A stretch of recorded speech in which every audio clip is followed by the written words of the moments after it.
Hello everyone, कमला सागर online video classes में आपका स्वागत है। मेरा नाम है अंकुर तातेड़। आज इस वीडियो में हम डिस्कस करेंगे क्लास 12th के एक chapter molecular basis of inheritance को। इस चैप्टर में हम सबसे पहले पढ़ेंगे न्यूक्लिक एसिड के बारे में। ये न्यूक्लिक एसिड क्या होता है और कहाँ होता है। न्यूक्लिक एसिड सेल के न्यूक्लियस के अंदर पाए जाने वाला एक लार्ज बायोमोलिक्यूल होता है। न्यूक्लिक एसिड सेल के न्यूक्लियस के अंदर पाए जाने वाला लार्ज बायोमोलिक्यूल होता है। ये दो प्रकार के होते हैं न्यूक्लिक एसिड, एक होता है डीएनए और एक होता है आरएनए। डीएनए की यदि हम बात करें तो डीएनए मेनली न्यूक्लियस में ही पाया जाता है।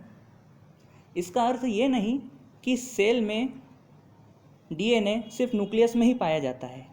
डीएनए हमें माइटोकॉन्ड्रिया में भी देखने को मिलता है, क्लोरोप्लास्ट के पास भी अपना खुद का डीएनए होता है, पर जो मेजर पार्ट होता है डीएनए का वो सेल के न्यूक्लियस के अंदर ही होता है। ठीक है, और डीएनए क्या है? एक न्यूक्लिक एसिड है। आरएनए की बात करें, आरएनए भी एक न्यूक्लिक एसिड है और ये साइटोप्लाज्म में पाया जाता है। अब जैसा आप यहाँ देख सकते हैं माउस को, यहाँ मैंने 2 पॉइंट लिखे हैं कि न्यूक्लिक एसिड न्यूक्लियस में पाया जाता है और न्यूक्लिक एसिड का जो नेचर होता है वो होता है एसिडिक। इसका एसिडिक नेचर होता है, इसलिए नाम भी इसका पड़ गया न्यूक्लिक एसिड।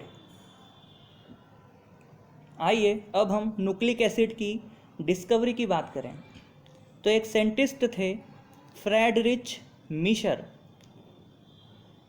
फ्रेडरिच मिशर ने न्यूक्लिक एसिड की डिस्कवरी की थी in nucleus of pus cell. Pus cell के न्यूक्लियस में फ्रेडरिच मिशर ने न्यूक्लिक एसिड की डिस्कवरी की थी। अब ये पस सेल क्या होता है? देखिए, हमारी बॉडी में जहाँ कहीं पे भी इन्फेक्शन हो जाता है, उस इन्फेक्शन वाली जगह पर एक पीले कलर का पस जम जाता है। उस पस में डेड WBCs पड़ी होती है। डेड WBCs माने डेड वाइट ब्लड सेल्स, और उस पस में पाए जाने वाली डेड वाइट ब्लड सेल्स को ही हम क्या कह देते हैं? पस सेल। तो उस डेड वाइट ब्लड सेल के न्यूक्लियस के अंदर फ्रेडरिच मिशर ने न्यूक्लिक एसिड की डिस्कवरी करी थी और उसको नाम दिया था न्यूक्लीन। उसके बाद अनदर साइंटिस्ट है यहाँ पर अल्टमान। अल्टमान ने न्यूक्लिक एसिड नाम दिया था।